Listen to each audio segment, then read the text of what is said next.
AI has been implemented at Hewlett Packard to customize its Omen gaming computers to optimize consumers' needs and preferences. I speak to Haval Othman, who is behind many of these initiatives at HP.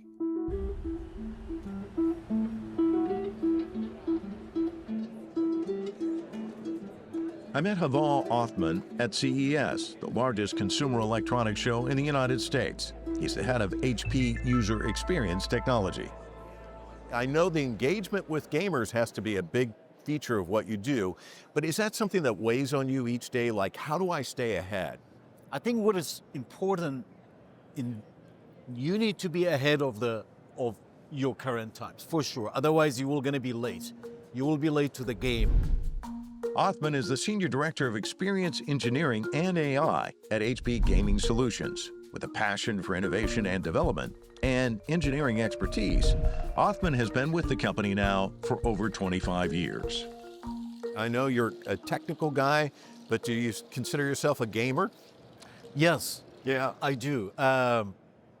It's funny you mentioned that because I moved in a different organization in HP, consumer, commercial team, small business. When I joined the gaming organizations, it started to bring back all this by heart gamers things from old times when I was playing. Now it's my job. I need to learn. I need to play games in order to evaluate what is good for our customer, what is good for our gamers. But I am starting to feel the similar things that I always feel, no matter which positions I am in. By heart, I am an engineer. And then there's this part of the gamer inside me as well. That's make it more motivating for me. The reason I asked that question is years ago, this is probably around 2000, 2001, I went to the DigiPen Institute, which is in Seattle, and it was kind of like gamer university, and all these young kids were in there. But the minute the class was out, they were all playing games. But they weren't really all that interested initially in the actual creation of the games. So I want to ask you about your profession. Do you find a blend of people that you work with who maybe are like really into like, wow, I want to create this, whereas others just want to play it? So let me just say, first of all, I noticed clearly within my engineering teams right now and all the members of the organization, there is that element of fun, easy fun, introduced and embedded in the environment that you are, because there is a game, and game is related to the engagement and fun. So inside our teams, we have multiple layers and multiple skill sets, but all of them will have some sort of the interest in gaming. For example, the engineers who are evaluating the experience, they are by heart the gamers. The talents that we have a team about Omen Social Care, which we are engaging with the influencers, engaging on the social media with the gamers, to respond to them immediately, to engage with them in a human manner. Those are all gamers by default and engineer.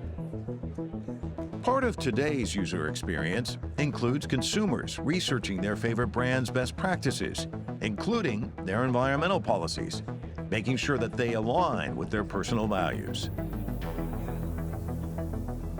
Another word you hear a lot is sustainability, especially in your industry. How do you kind of change that kind of industry so that it's more sustainable? Is it something that drives you, that you think about a lot? Absolutely, specifically about NHP, it is kind of a number one crucial recognitions about reducing the environment impact. Just for example, on Omen, for example, we are using a 50% recycled materials for our A cover, C cover, B covers, and the speakers enclosure. We are using about a 45% of 5% of the 45% recycled materials from ocean bond, for example. We are using a 50% on the basal plus recycled. So even in our packagings, sustainability, it became number one critical aspect that we need to be thriving and leadership in it. In our packagings, reducing what is not necessarily for that packaging without impacting the shipment, for example, which kind of materials we have to use. Because remember, at the end of the day, those customers belonging to this, they want to help the environments. And if you're not, they were going to take you off from their list as a preference brands, right? You're in the business of joy. There's so many issues out there that are bothering people. Having escapism, how important is that? Being able to just sit there and play a game and It is very important. It is one of those moments of resetting your mind, restarting your systems, and just thinking positive. It just gives you more energy and more power. Hewlett Packard is actively involved in AI innovation.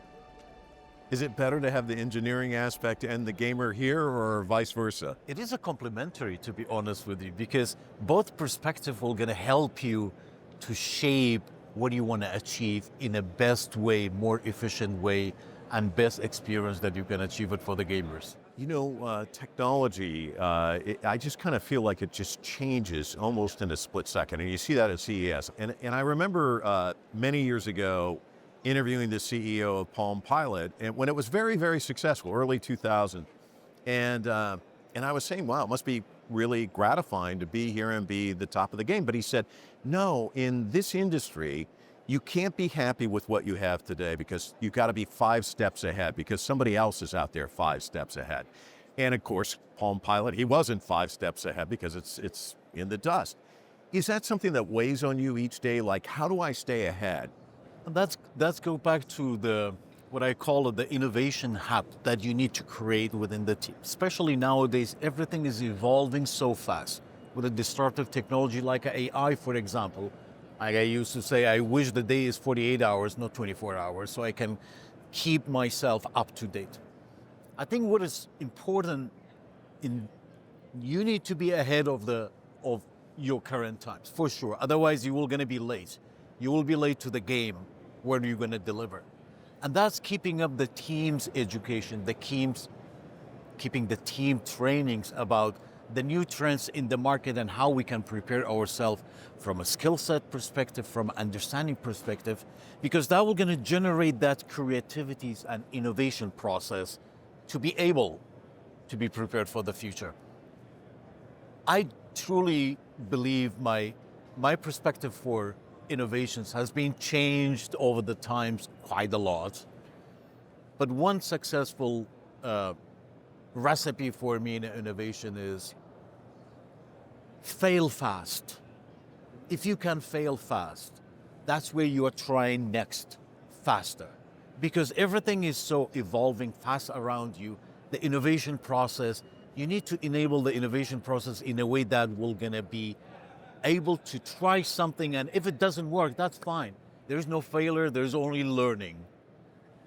Try the next one, try the other one, try the next one. That's kind of the innovation process for me that keep me and the team up to date for what is upcoming and be prepared for it. HP has a global reach with offices in more than 170 countries. Is that hard to adapt to a fail fast kind of concept? Because I think most people, I'm putting this out there, I love this, they're going to come to me. But if they don't, obviously you've got to move on. Is that a part that you have to kind of learn over time? It is. It's culturally, it's a culture change. In my experience, it's kind of a culture change when you tell the message, it's okay to fail. It's okay to fail because there is no failure. There is always a learning from something. I remember we used to have a team in China. I had my team in Shanghai. And the culture is different, diversity, understanding the different culture. I felt it's not easy for them to fail. So what I started to do every week, I was sending out the email, my top 10 mistakes as a leader of the organization. Every week. I mean, it became a joke at the end. Oh my God, what do you do then? Every week you have so many mistakes. What are the things that excite you? Is it when somebody comes and says, hey, we came up with this new idea to do this or that, and you're like, oh, wow. I mean, what gets you up each day and gets you excited and inspired? When I see an opportunity of improving customer experience, I'm very passionate about the customer experience. And I take my neighbor as an example all the times. When I explain some new technology to enable her life, and she's excited about it. That's what motivates me. And I think in HP, in our industry, we have that opportunity to turn a technology to a useful tool for a customer. But it gotta be very intuitive. It gotta be something in it for them. Thank you so Thank much you for your very time. much. Appreciate it. Appreciate it. Thank you. Thanks so much. Thanks.